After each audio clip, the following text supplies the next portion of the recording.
welcome back to my channel, sushidragonmasters, and I am doing my December wrap-up even though it's like halfway through January, and yeah. Also, I'm going to be pre-filming a lot because like since school started, I'm a little more busy, so I need to film when I have time, so then that way I actually have videos to go up and I don't get behind.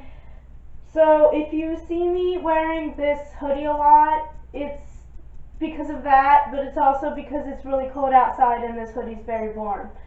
So, yeah.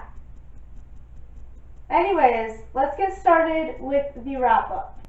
So the first book I read in December was The Son of Neptune by Rick Riordan. This is the second book of the Heroes of Olympus series, and I gave this a 3.75 out of 5. Not that it was bad, it's just that I didn't really enjoy the characters of Frank and Hazel too much.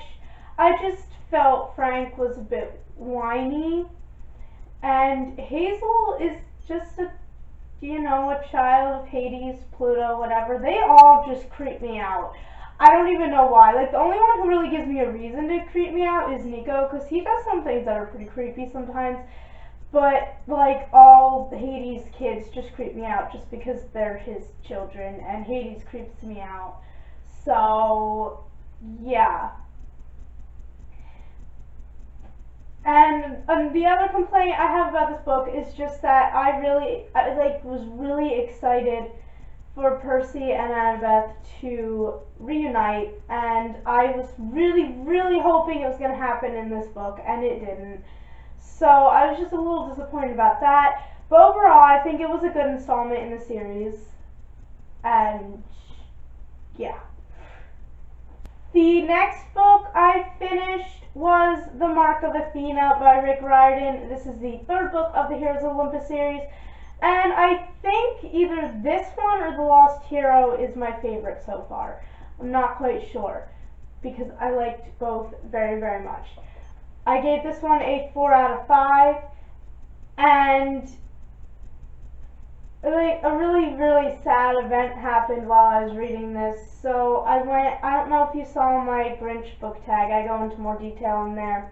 I'm not going to go in as much detail here, but I was babysitting and I brought this book with me because I was reading it, and the oldest kid, he was about 12, and he had read this series, and he just made the comment that it was a good series. So I just was like, okay, don't tell me anything else because I've already been spoiled for the third book and I just really don't want to be spoiled anymore.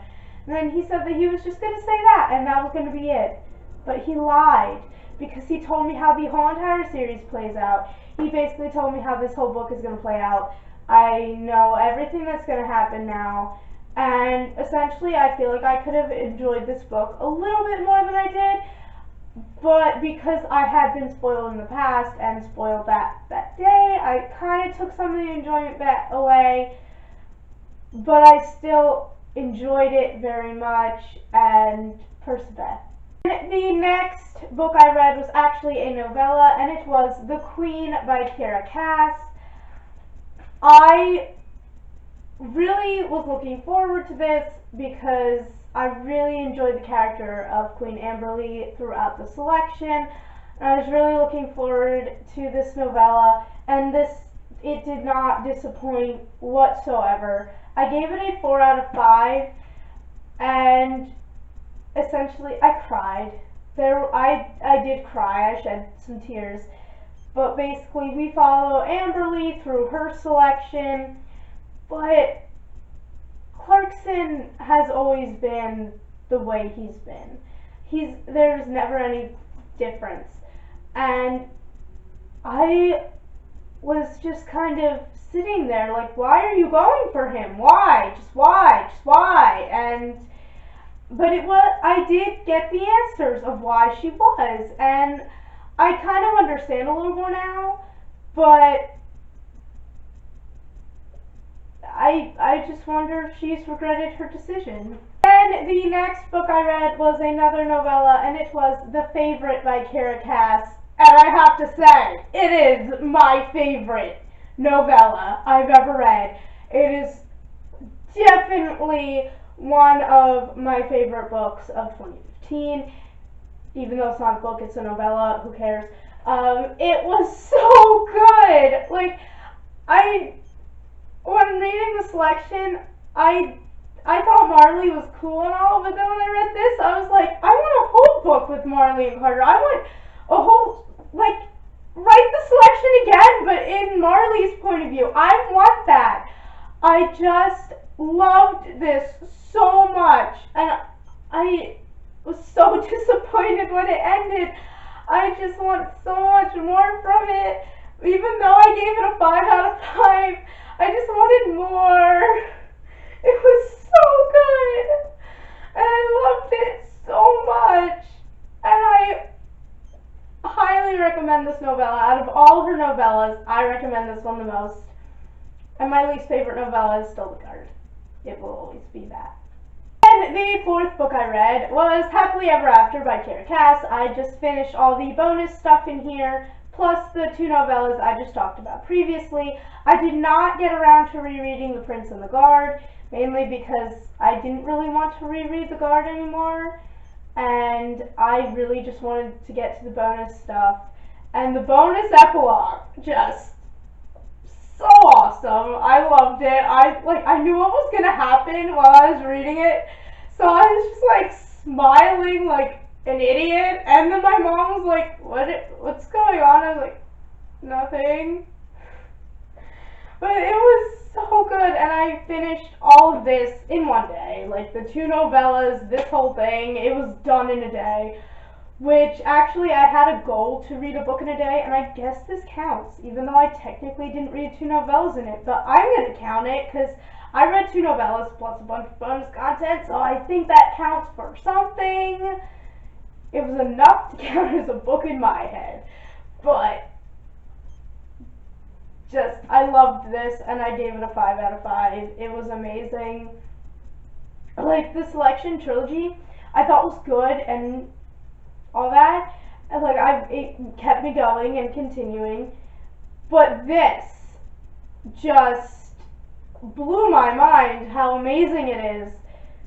It was like everything I didn't get in the Selection was in this book, and it was awesome, and I loved it.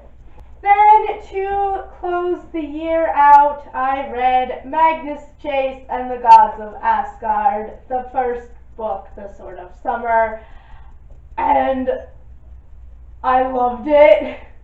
I gave it a 4.5 out of 5. I see great potential for this series. If you don't know what this series is, it's about Magnus Chase, and he's a demigod, but he doesn't know it. But it's Norse mythology, and I didn't really know anything about Norse mythology other than what How to Train Your Dragon told me. But How to Train Your Dragon told me wrong, because this book was like basically telling me they were wrong.